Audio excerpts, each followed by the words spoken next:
understanding METARs and TAF reports. So this is preparation for the FAA written exam. They'll expect you to be able to read and interpret METAR weather reports and TAF forecast. Few basics as we get started. By now, you'll have memorized the minimum distance from clouds required for Part 107 is 500 feet below, 2,000 feet horizontally. A or B is the answer to this question, obviously. So you need to keep that in mind. Also, using that, there'll be questions like the second one, weather report lists the ceilings at 800 feet. What's the highest you can operate your UAS? Well, you have to be 500 feet below the clouds, so 800 minus 500 is 300, right? 300 feet. And of course, it's above ground level in all cases. The highest altitude we can fly is 400 feet above the ground. However, we have to be 500 feet below the clouds. So if there's a cloud layer at 400 feet, we cannot fly. Just a few basics. Okay, here's another real basic one related to those two questions that we just answered. We get a question like this: is Figure 23, what are the minimum VFR minimum visibility requirements over Plantation Airport? All right, do we need to go look at the chart? It says refer to figure 23, but what is the basic rule? We must have 3-mile visibility. So that one of those factors that you already memorized. Don't let this red herring send you off in a tangent and find the chart and try to find Plantation Airport because it's not really marked. They don't tell you where it is on this chart. Maybe a little hard. It's a waste of time because you know it. You have to have 3-mile visibility no matter where you are on this planet anyway in order to fly your drone. That rule may change, but right now that's the rule. Okay, another couple of basics we need to remember. The ASOS and AWOS are these automated stations at airports throughout the whole country. The first question we see here says the following consideration is most relevant to the remote pilot command. Obviously, current weather conditions. How do we find those conditions? Well, we can observe it. Obviously, we go outside and look outside and see, well, it's roughly 5 miles. The clouds are higher than, 500 feet, etc. Or we get the information from these ASOS and AWOS automated weather reporting systems. Okay, some of these weather reporting systems are used for research, for the other transportation systems besides aviation. ASOS, Automated Surface Observation Systems, ASOS, as you can see, B, locations they perform the weather observing functions necessary to generate METAR reports. METAR reports are for pilots, airplanes, pilots, and dispatchers. So we have a lot of information out there. AWOS, Automated Weather Observation Stations, can be used for many other industries, and in fact, other industries do use ASOS as well, but the FAA wants you to be aware that ASOS is specifically for generating METAR reports. Keep that in mind. That's one of the questions that you may face. Okay, so we come to the METAR reports and interpreting them. They're fairly simple. This particular figure, figure 12, it's in the back of the study guide, but it's also, you will be given, not the study guide, but you'll be given a booklet full of these figures that you'll be able to reference as you're taking the actual FA written test. And this example is figure 12. So all you have to do is be able to interpret these 5 particular reports, except you don't actually have to report to do all of them. I'll give you some sample questions here in a second. But how to read it, because I can give you sample questions that we've got, but the FAA is always revising these test questions, so they might ask you any one of these. Basically, METAR just tells you it's that report, automated report. Sometimes they got specials, which just means if something happened during that hour period that changed, that's significant enough to make another special report. Okay, so these METAR machines, they're constantly observing the weather minute by minute, but they don't publish them into METARs, but every hour. typically 55 minutes past the hour, 50 to 55 minutes past the hour. This particular one is at 45 past the hour for INK. So that's the METAR. This is the location on the. So this is an observation, weather observation on the 12th of the month. You can see they're all 12s. So on the 12th of the month, they took a snapshot and they broadcast this to the aviation community. They're saying at 1845Z. This one's at 1854. This one's at 1852. This special's at 1856. Z means Greenwich Mean Time or Zulu time. That's what time this was taken. So if you look at it, and it's now, 1930. That's 45 minutes old. You'd say it's a little bit old, but that's okay. At least you have an idea. Then it has a section for wind 110 at 12 knots, gusting to 18 knots. You see the KT? That's a big clue that we're talking about wind speed.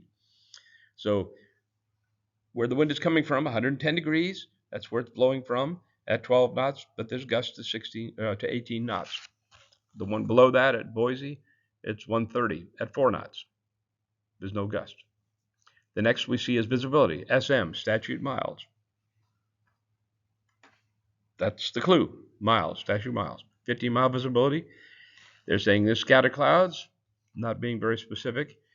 Temperature, 25, and dew point, 17. So temperature dew point is going to be a slash between the two, and then there's an altimeter setting at 3000. So they all sort of go the same kind of format, except sometimes there's some other. I will just go through the next one for Boise. We gave the wind direction 130 at 4, 30 miles statute miles. Good visibility. Okay, SCT, scatter clouds at 15,000 feet. So you leave the 2 zeros off. 17 degrees, dew point 6, altimeter 3015. LAX, on the 12th of the month at 1852, the observation was made, 250 degrees was the wind direction at 4 knots, 6 statute miles, visibility, BR. What in the world's BR? Okay, BR just stands for mist. You simply have that memorized, honestly. You would research it normally. I mean, if you're real life going out there trying to find something, you see some kind of initial that you don't understand what it is, you can research it. I've handed out in class the paper that shows you some of the examples and how to interpret those. But in this case, BR, you just remember that. Scatter clouds at 007. 007. Don't remember, we add 2 zeros at the end of it, so it's 700 feet. Low clouds, 700 feet. If there's clouds at 700 feet, how high can we fly our drone? We got to be 500 feet below it, so 700 minus 500 is 200. You can only go to 200 feet. You can't go to 400 feet on this day at this spot. Scatter clouds at, don't forget the zeros, 25,000 feet. So the clouds are way high. Temperature 16, dew point 15. Temperature dew points close together, so it's a possibility that if the temperature went down, that we might have fog. Okay, altimeter 2991. Remember 2991, 2992 is standard, so it's close. Okay, then we go to Midway. On the 12th at 1856, wind is 350 at 5, 1 1/2 statute miles. So that's interesting. We have to have 3 miles to fly, right? So we can't fly there. Aside from the fact that Midway is a very large airport and it's controlled airspace. But other than that, we don't have enough visibility. RA, what's that stand for? You might be able to guess that. Rain showers. That's what that is, a rain. Basically rain, not rain showers, but rain. Overcast, so totally covered clouds, no sun whatsoever, no sky, whatever. Remember scattered? Well, I didn't mention this, but scattered is just a few clouds here and there. You can still see the sky. Overcast 700 feet. Again, we have to be 500 feet below that. 17 degrees. Of course, the 1.5 miles prevents us from flying that day anyway. But 17 degrees, 16 degrees dew point, altimeter 2960. Remarks, RAB. Rain, we see all over here. Rain. So rain, we know what that is. rain began at 35 minutes past the hour. Okay, so at 18:35, rain starts. All right, as you look back, 1856 is when it was sent, so they're just saying at 35, rain began. It may say RAE, rain ended also. So that's a remark that they've added to this METAR report. Okay, keep on going. Another special for JFK on the 12th at 1853, wind 180 at 4, which is 180 is south, right? Coming out of the south, a mile and a half in FG. Can you guess? Fog, right? It has an interesting thing here, which is runway visual range for runway number 4 is 2,200 feet. So that's really not relevant to our operation, but so don't worry about it too much. But just that's for instrument approaches coming into land. It's very poor visibility there. So these people just flew in from Paris. They want to be out on the ground. So they've got a special machine that measures that, et cetera, et cetera.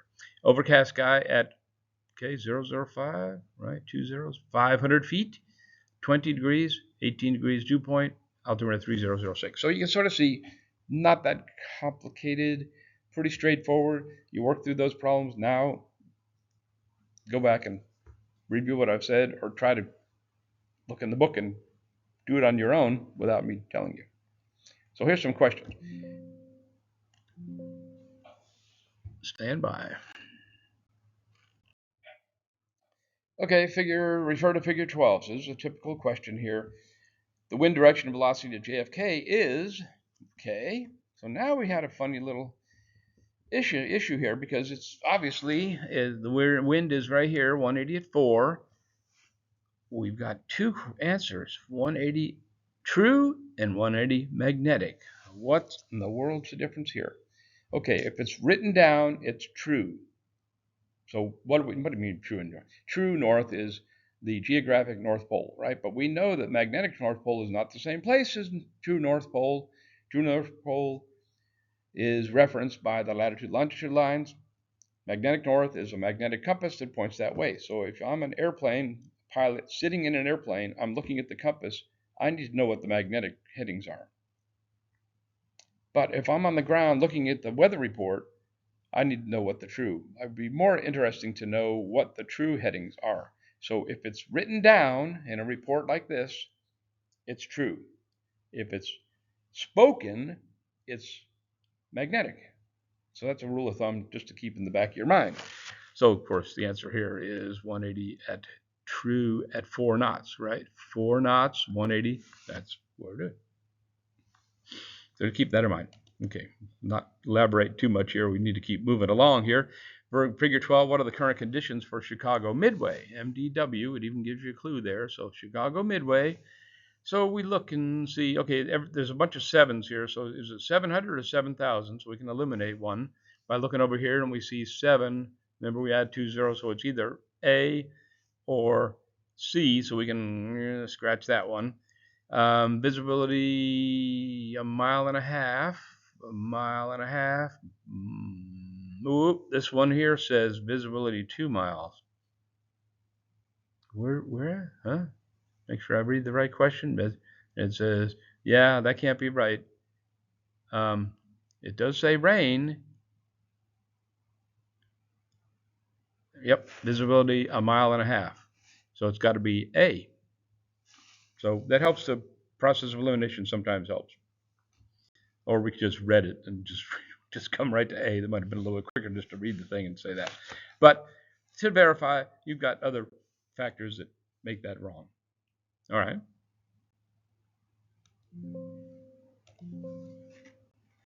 All right, there's another question. Remark section for MDW. Remember, we already sort of went through this, but right, rain began at 35 minutes. Rain began at 1835. So that's pretty easy. These are the kind of questions you're going to have. Now, like I said, the FA could pull up a different question, so definitely read the other ones here. And, fog, okay, yeah, BR, mist.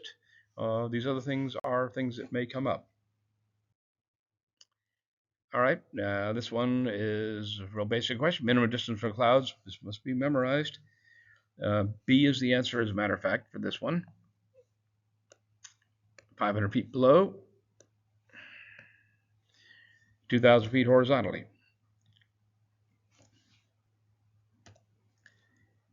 Figure 7-8, what's the minimum base of the cloud layer to fly to the top of the towers?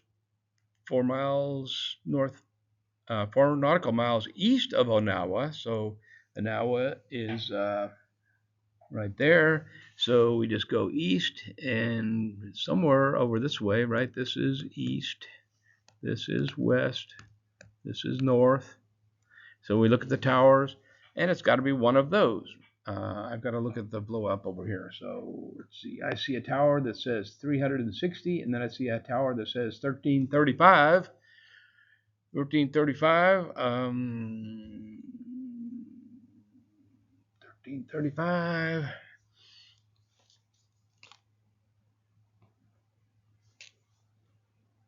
But, we really need to know high above ground because base of the cloud layer is 1335 would be touching the top of the tower.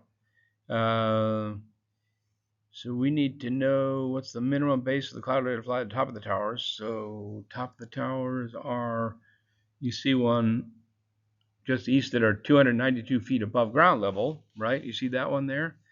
292. So then you have to add 500 to that. That's a plus, I'm sorry. Oh, good grief. Let me erase that. So it looks like a plus. It's supposed to be a plus. All right, anyway, 792. So A would be the answer. You see how we did the process of elimination? Can't be 1335 because that's what they're asking for the cloud layer. So we had to add 500 feet to 1335. That's the top of the tower. It says 1335. So they're assuming you're just going to look at the 1335 there and go, oh, well, that must be the answer. Okay. Okay, so here's another question. Figure 69. You are inspecting the lighted towers approximately 8 nautical miles southwest of the Corpus Christi International Airport. CRP. Important. What's the lowest cloud cover that will enable you to inspect the top of the tower? So you want to fly to the top of the tower. So we need to know the top of the tower. And of course, we know that we got to be at that altitude. We have to be 500 feet below the clouds. So we need to find the top of the tower, add 500 feet to that top of the tower to come up with the cloud layer. They're asking for the cloud layer. Okay, so we know that this is west and this down here is south. So we know that we're sort of looking down in this direction here, where we have two airports or two places that say Corpus Christi. One here, but that's the town, and this thing over here says Corpus Christi, but it's a Navy base or Coast Guard base, I believe. This is the airport we're actually looking for. You can see right there it says Corpus Christi CRP Airport. So it's a way to get confused here. We want to make sure you're looking at the right one. We also know that this is Class C airspace, magenta. We know that the outer ring here is 20 miles. The inner ring is what? 10 miles. So we can look out this way to say right there is 8 miles. It's saying 8 miles. So that's how we work this out. Good to know that the Class C airspace is defined the center ring by 5 miles and the outer ring by 10 miles. So it gives us some ideas how to calculate distances. Of course, we have the scale at the bottom here, but we don't need to go there with this because we already have markings on the chart. Anyway, we find this tower. The tower is 1104, and that's MSL, which helps because all these say MSL. So we add 500 feet to that, and we get 1604 MSL, which is answer B. Long explanation for a question that could be a little confusing maybe at first glance. Certainly, you wouldn't want to show up at the test and start from scratch. So you can thank me later if you see this question. Okay. Yeah, let me do a little erasing. Just remember, of course, that this diagram. Come on, Mr. Eraser. Why aren't you working? Yeah. The diagram about inspecting towers is 400 feet around the tower, and we can fly up to 500 feet above that. In this particular question, though, they're just asking for, we want to fly to the very top of it. We don't need to fly 400 feet above the tower. So now we come to TAFs, or Terminal Area Forecast. So these are forecasts. These are not reports. These are forecasts. So there's some similarity between the two reports as far as interpreting, but there's some differences as well. Okay, so it's a TAF. Also, just so you know, they are a forecast for a 5-mile diameter around that particular airport that's listed. Obviously, KMEM is Memphis, and OKC is Oklahoma City. Again, figure 15. That's the only questions about interpreting TAFs are restricted to these two. There's general questions, but specific questions about these two forecasts. So we just need to know how to interpret these two forecasts. Again, 5-mile diameter around those specific airports. They are issued for possibly multiple days. Let's go to the next page, and we'll just look at the Memphis ones. Then we'll go to the Oklahoma City ones. Okay, so this is a TAF for Memphis. So I'm going to walk you through it so that you can interpret them on their own. So we'll have a few questions. Most of the questions that I've seen for the written test are about Memphis, but they could ask any questions beyond that. These are the ones we know about.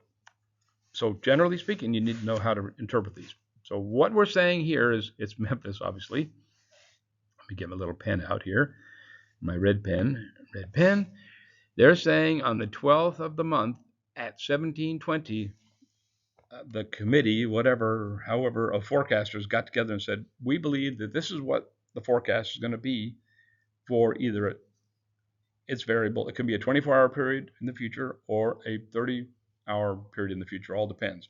So this is just a time they said they agreed. What period are they going to talk about? They're going to talk about this period here. This is the period they're talking about. This is the forecast on the 12th of the month to the 13th of the month. 12th of whatever month to the 13th. So from 18 1800 to the 13th at 1324. So that's a little over 45, over 24 hours. Yeah, 30 hours, right? I can add a 30-hour period. They're saying this is the forecast. We're looking at the whole thing is going to cover 30 hours. All of we see, this is what we think is going to happen. And just typically because it is weather forecast, it's going to be a little bit, as time goes on, it's going to be a little less accurate. That's just the way it is. Not something wrong with that, but it's just the way it is. So the first section they're going to talk about is this is the body of the whole thing. This is what we think is going to happen. Wind is going to be 200 degrees at 12 knots. Well, that looks familiar. 5-mile visibility. Well, that looks familiar. HZ is haze. I think it's going to be sort of hazy. Broken clouds. So 50-50. Going to be some clouds and there's going to be some sky. 50-50 at 3,000. There's about a 40% chance of during this period on the 12th of the month at 2000 hours to the 12th of the month at 2200 hours. So there's a 2-hour period. 2-hour period where we think it's going to be a mile with, well, we know what RAR. What is TS? Thunderstorms, right? Thunderstorms, rain showers, overcast, 800 feet, same, right? You have to add the two zeros, 800 feet. CBs, they're cumulonimbus. That's the abbreviation for cumulonimbus. Don't stress too much on that. They're not going to ask you about what that means. So we think that's right. So think about that. That's the next section. So this is what the weather is going to be like. 5 miles, haze, broken to 3,000 feet. But there's a 40% chance of between 2,000 hours and 2,200 hours of being a mile and thunderstorms with overcast 800, low clouds. Okay, well, that's nice. They cut themselves some slack there. But we know that they're thinking, it's good. 40%, that's a pretty good chance. Then we jump down to the next section. From on the 12th at 2200 hours. So this is another section of this whole forecast. So starting after on the 12th, after 2200 hours, we think the wind is going to shift a little bit. It's going to be 330 at 15, gusting at 20 knots. P is more than 6 statute mile visibility, 1,500 broken clouds at 1,500 feet, overcast at 2,500 feet. During that period, there's a 40% probability between 2,000 hours to 2,200 hours of 3 miles. SHRA. Maybe you can guess that. Rain showers or showery rain, either way you want to look at it. So that's the second period. Then they go on and say another section on the 12th at 200 hours. We think the wind's going to shift to 350 at 12, going to be 800 overcast with a 40% chance of between 2 o'clock and 5 o'clock of 2 miles with raisins. No, not raisins. Rain showers or rain or snow. And the minus there means light rain, light snow. During the period between 2 o'clock and 5 o'clock, it may become at the next day on the 13th at 6 o'clock, between 6 and 8 o'clock in the morning, the wind could shift to 200 degrees to 8, 1,200 broken, becoming then on the 13th of the month at 10 o'clock to 12 o'clock, another 2-hour period, calm, no wind, 3 miles, BR mist. We saw that before in the METAR. Scatter clouds, we don't know where. It's getting vaguer, right? Because we're further away. And then temporary during that period between 12 and 1400 on the 12th, half mile in fog. And then to finish the whole thing off on the 13th at 1600, remember we said this is going to end on the 13th at 2400, so between 1600 and 2400, 2400, right? That final period there, we really have no idea, but we're going to say the wind's going to blow around to 6 knots, and we don't know where it's going to come from.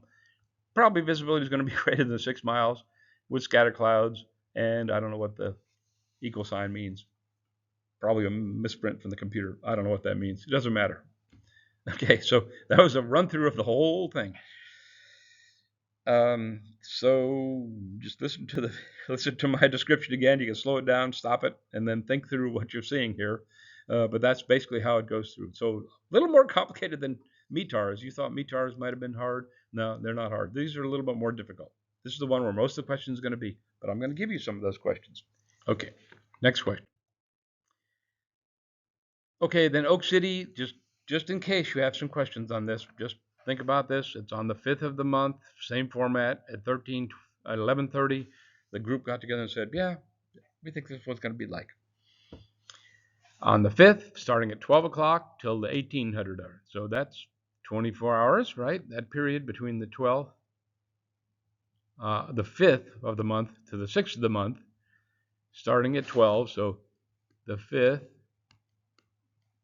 at 1200 hours, going to the 6th at 1800 hours. That's Zulu, of course. We think, this is the body of it, okay, we think that 140 at 8 knots, 5 statute mile visibility, BR, mist, broken clouds 3,000, and occasionally during that whole period, especially between the 5th of the month at 1300 hours to the 5th of the month at 1600 hours, that's 3-hour period, we think it's going to go down to 1.5 miles with mist. So they're cutting themselves some slack there. Weather might be getting bad. Maybe it'll get bad, maybe not. But temporarily it'll go down a little bit. Maybe there's a thunderstorm going over or something like that. We don't know. Then the second section is on the 5th at 1600. We think it's going to change a little bit to 180 at 10 knots. The wind, right? Visibility more than 6. Scatter clouds. And during that period, it may be, during this period here, becomes between 200 hours and then the same day, 2400 hours, wind 100 or 200 at 13 knots, gusting to 20, 4-mile visibility. SHRA rain showers overcast at 20,000 or 2,000 feet. And during that period is a probability of 40% between midnight and 6 o'clock in the morning on the 6th, 2 miles, TSRA, thunderstorms, rain shower. Overcast at 8, CB, again, cumulus nimbus. During that period, between 6 and 8,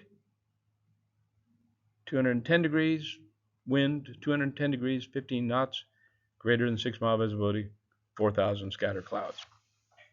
Odds are you're not going to have any questions on that, but they could add questions to that, right? Because they know that we're sort of keeping track of the questions, and they say, okay, everybody's getting that question right about Memphis. Let's ask about Oklahoma City.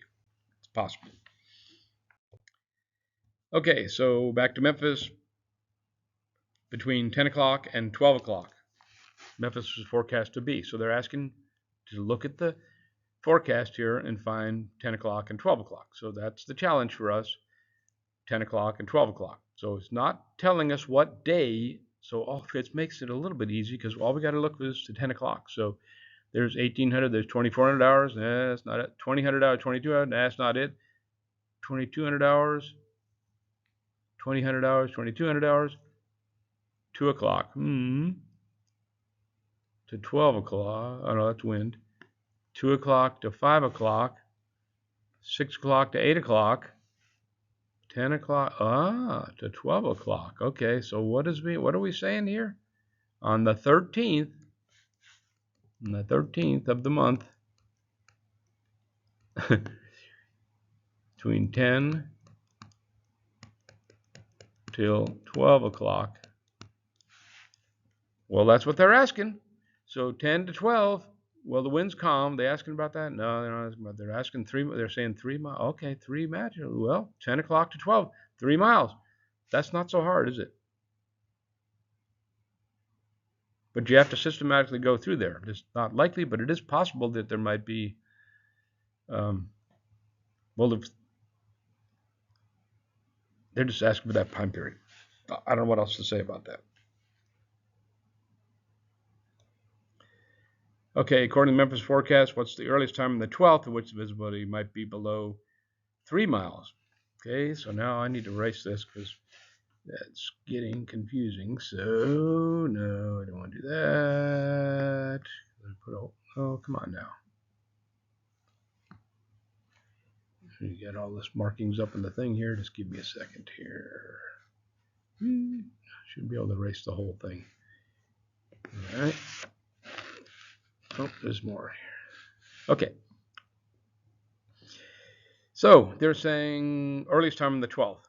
Visibility goes below 3. So we just start at the beginning on the 12th. On the 12th, we're looking for less than 3 miles. So there's 5 miles. That looks good. There's 1 mile. Oh, my goodness. Well, that didn't take me long to find that. 1 mile is less than 3. So there's 2,000 hours and 2,200 hours. Okay. The confusing part here is if you start thinking it's 1220Z, no. It's on the 12th of the month at 2000Z. That's what that means. 12th of the month at 2000 hours. So we look at this for a minute. What is the earliest time on the 12th? So that's the 12th of the month. 1 mile visibility. So it's got to be not 2,200 hours. It's got to be 2,000 hours. So be careful when you look at that. 2000.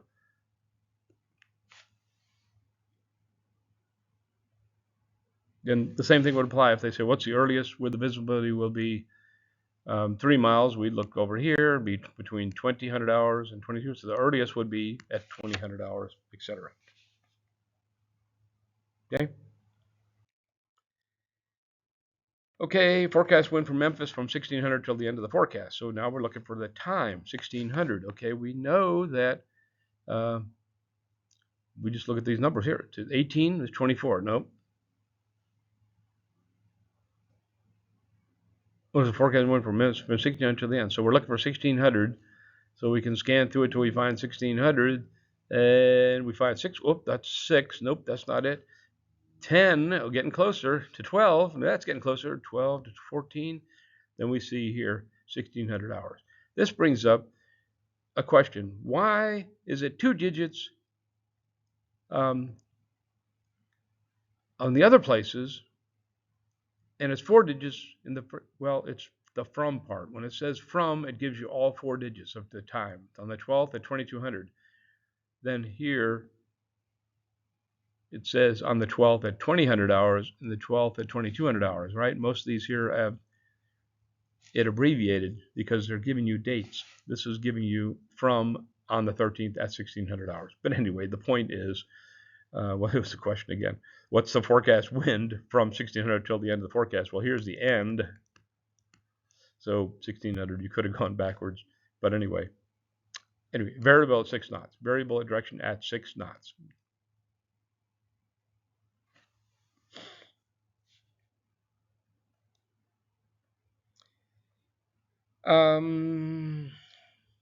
Figure 15, the TAF for Memphis. That's what we're looking at. What does SHRA stand for? Rain showers, yeah. RA is rain, SH showers. Just memorize that. You don't even need to look at the figure 15 for that answer. You know what SHRA means, rain showers. Good. Okay, so we're going to jump a little bit. It's a couple of general questions. This is a forecast. Convective sigmas are forecast, right? There are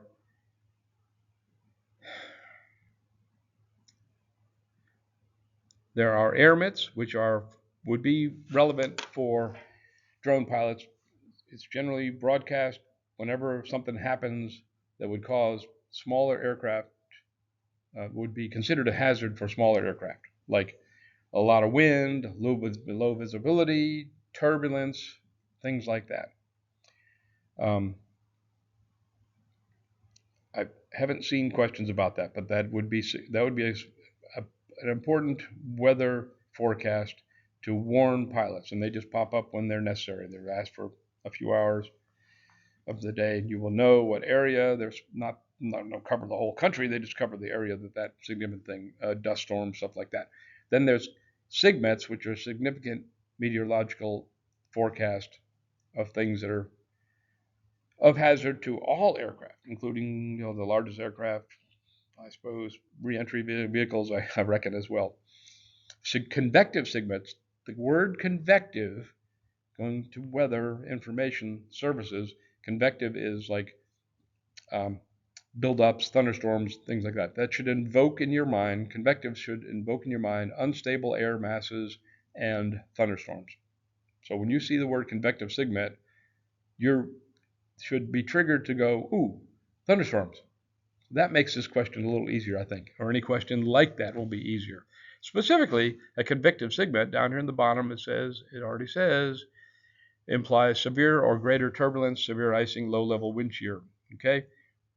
Forecast will be issued for any of the following: severe thunderstorms due to, and then it gives you these three. And I see I've sort of messed up the slide a little bit here, but surface winds greater than or equal to 50 knots, which would be definitely significant for drone pilots. Hail greater than or equal to 3/4 of an inch in diameter, or tornadoes, embedded thunderstorms, lines of thunderstorms. So lines of thunderstorms is the key here. Lines of thunderstorms would make this the answer to that question. And the definition of a squall line thunderstorm is this question: a non-frontal narrow band of active thunderstorms that often develop ahead of a cold front squall line. Okay, so these are significant weather events which you would be informed through the issuance of a convective SIGMET. One more. Thunderstorms which generally produce the most intense hazard to aircraft are, in fact, squall line thunderstorms. So those are three questions related to squall line thunderstorms and SIGMETs in general. So it's important to remember when you hear the word convective SIGMET, it's talking about thunderstorms, but it's also talking about hail and 50-knot winds or greater.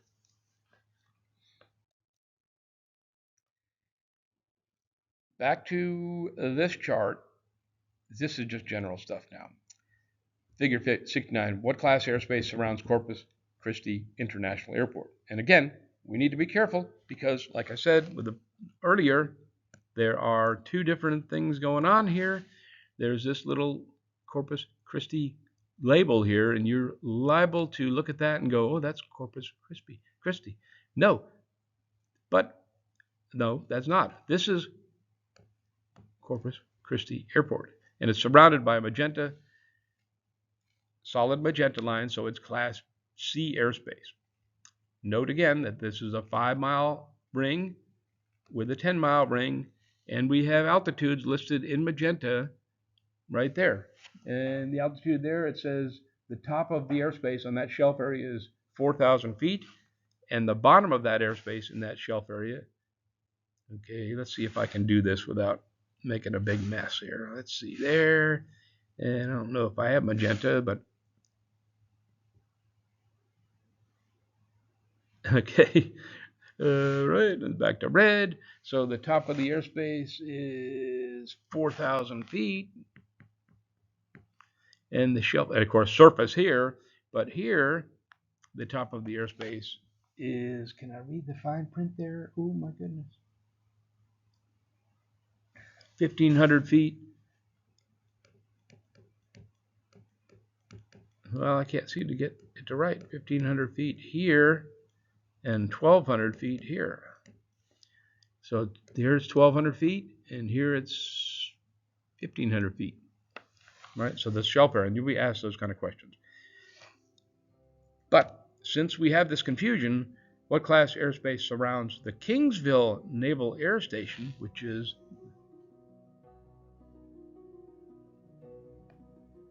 down here,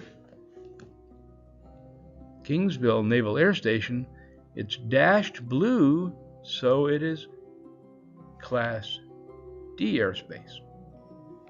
Class D airspace, what's the top of Class D airspace? Class of top D airspace is marked by the box with the number in it, right there, 2,500 feet. 2,500 feet. That's the top of that airspace. Just a bonus, just to refresh you, because we've talked about it before. I figured as long as we got this chart, we might as well talk about it. Okay, so that's just a quick review. I thought it would be quick. It took a little longer than I thought, but that may be helpful to prepare you for the exam. Thank you.